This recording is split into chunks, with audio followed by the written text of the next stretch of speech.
In this video, you will learn how to install the 4 cameras of the 4K Fusion wired security system. Inside the package, you'll find 4 4K IP security cameras, 4 camera cables 60 feet, 1 power adapter, 1 USB mouse, 1 3 feet HDMI cable, 1 3 feet network cable, 1 4K plus Fusion NVR, and mounting kit for each camera. We will be installing on a brick wall. You will need a drill, 8mm concrete drill bit, and a screwdriver. Okay, let's get started. First thing you need to do is connect the recorder to power and your Wi-Fi router. Connect your camera directly to our recorder's camera connection using the Ethernet cable. Pair the recorder to the Lorex app. When placing your camera, consider optimal coverage areas, avoiding any obstacles close to the camera.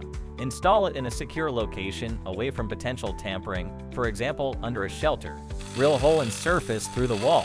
You will need to feed the Ethernet wire through the wall to your camera.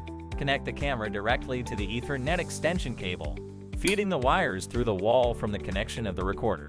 Use the mounting template to drill holes, insert anchors, and secure the camera stand. Adjust the camera's position as needed for the best angle. Remember to tighten the screw after.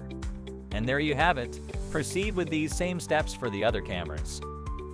Once everything is installed and connected, you can easily view all your recordings directly from your recorder. When you're on the go, access your recordings and view your cameras live through the Lorex app.